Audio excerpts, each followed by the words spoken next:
আসসালামু আলাইকুম আমার প্রিয় ভাই বোনেরা সকলে কেমন আছেন। আমি আপনাদের নাটোরের প্রিয় বোন সুমি। আমার প্রতিদিনের রান্না বান্না কাজকাম থেকে ভিডিওটি শুরু করলাম। ভিডিওর শুরুতেই দেখতে পাচ্ছেন রান্না বান্নার জন্য এখানে খড়ি জোগাড় করতেছি। এগুলো হচ্ছে গাছের শুকনো পাতা, এগুলো দিয়ে আমি রান্না করি।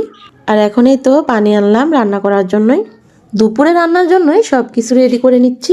ওদিকে আমার ফুপু বাড়ির আশেপাশের বাগানগুলো পরিষ্কার করতেছে।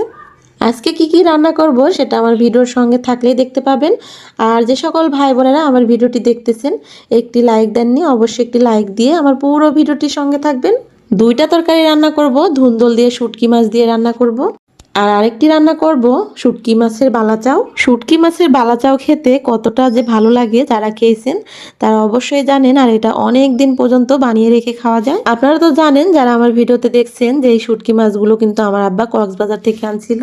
আজকের এই দুইটা রেসিপি আমি চিংড়ি মাছের শুটকি দিয়েই করব।